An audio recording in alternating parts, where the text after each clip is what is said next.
¿Podría heredar traumas de mis abuelos o mis padres? ¿Esto es posible?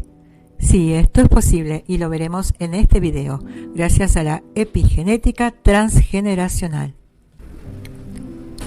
La primera sospecha provino de familias en las que un padre o un abuelo participó de una guerra. Luego de esas guerras venían muy maltrechos a nivel físico y emocional, especialmente a nivel emocional. Los médicos se dieron cuenta que los soldados sobrevivientes tenían una menor expectativa de vida y muchos problemas de salud. Con el tiempo, los médicos pudieron definir a este fenómeno en el cual los soldados volvían tan mal física y emocionalmente y lo llamaron estrés postraumático. Lo que fue sorprendente para los médicos es que, si bien los hijos y nietos no estuvieron en la guerra y tuvieron una infancia saludable, fueron teniendo problemas emocionales y físicos que parecían hasta heredados. Los hijos sufrieron mayor mortalidad que el resto de la población. Al parecer, estos padres y abuelos transmitieron el trauma a su descendencia. Lo que sabemos hoy en día, que a diferencia de la mayoría de las enfermedades hereditarias, esto que se observaba en estas generaciones hasta en cuartas generaciones, no se producía como una consecuencia de mutaciones en el ADN, o sea, no se había heredado una mutación en el ADN de esos niños, no había una descendencia de padres a hijos a través del ADN. La transmisión del trauma de esta manera, o de las enfermedades, se lo denominó a este tipo de herencia epigenética transgeneracional. Entonces, lo primero que tenemos que definir qué es la epigenética.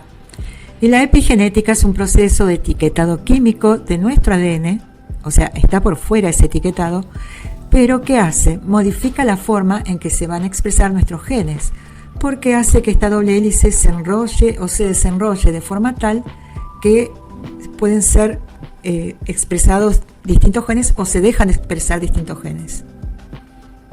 Nos vamos a poner un poquito más técnicos.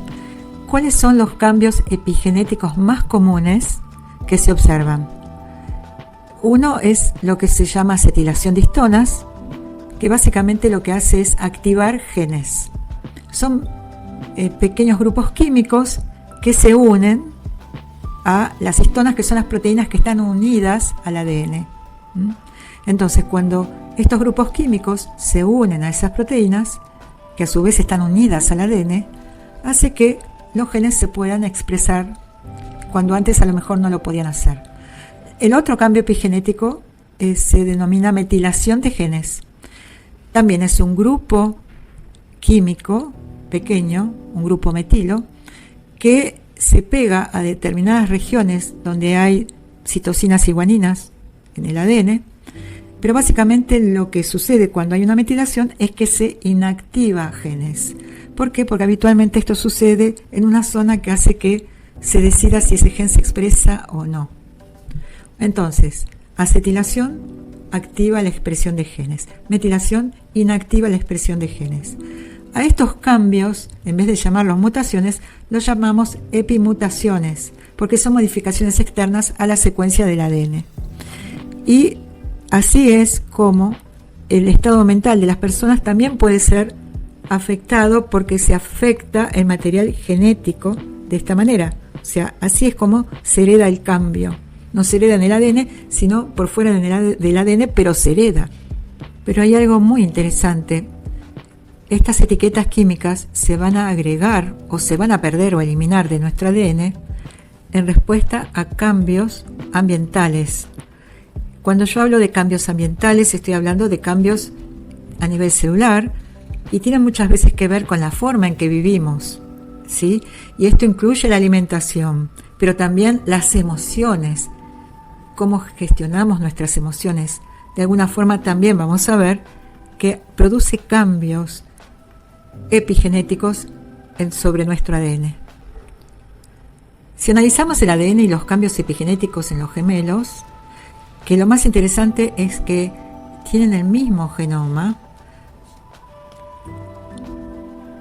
Luego, cuando estos niños crecen y ya son adultos, no vamos a ver casi diferencias en sus ADNs, porque son gemelos, pero sí se empiezan a observar grandes diferencias en las etiquetas químicas que ambos gemelos adquirieron durante su vida. Por otro lado, se ha visto que el estrés postraumático que se inicia en un varón, o sea, en una línea paterna, se ha visto que se transmite a sus descendientes varones. En 2015, el grupo dirigido por la doctora Yehuda de Mount Sinai Medical School de los Estados Unidos descubrió que los hijos de sobrevivientes del Holocausto heredaron cambios epigenéticos en un gen ligado a sus niveles de cortisol, que como sabemos es la hormona del estrés.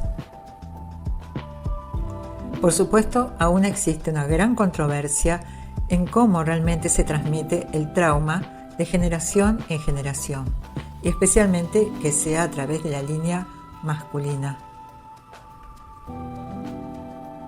Entonces, como dijimos, una de las marcas químicas que se unen al ADN son los grupos metilos, haciendo que el ADN se metile. Y remarcamos que en la metilación los genes no se expresan. Cuando un gen se metila, como vemos acá en la figura, está más enrollado el ADN alrededor de estas proteínas que se llaman histonas, que son estos globos de color celeste. Entonces, lo que podemos decir es que si se metila, la expresión de los genes de las neuronas, por ejemplo, cambian según el ambiente celular.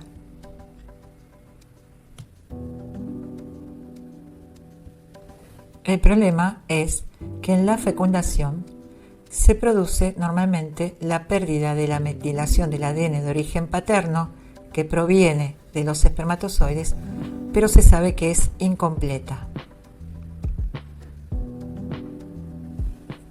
Por eso es aún más difícil comprender cómo un niño, un varón, podría heredar la epigenética paterna. Especialmente porque estamos diciendo que hay un proceso previo que elimina a todas esas marcas epigenéticas que venían adentro del espermatozoide, en el ADN que trae el espermatozoide, y coloca otras nuevas en la próxima generación. Sin embargo, existen partes del genoma que no se limpian. Es decir, que la impronta genómica va a mantener la metilación en puntos específicos del genoma, pero se sabe que en estos sitios no se encuentran los cambios epigenéticos ligados al trauma. La doctora Mansouri del Brain Research Institute de Zúrich demostró que determinados ARN no codificantes pudieran estar involucrados en la herencia del trauma. Su trabajo demostró que la adversidad temprana en ratones induce cambios conductuales y metabólicos que se transmiten hasta la cuarta generación. Esto sucede a través de las líneas germinales, espermatozoides y óvulos, y están intentando identificar los factores que permiten este tipo de herencia. Por lo tanto, es posible que experiencias como el estrés y el abuso de sustancias de antepasados transmitan cambios epigenéticos en el ADN de nuestras neuronas.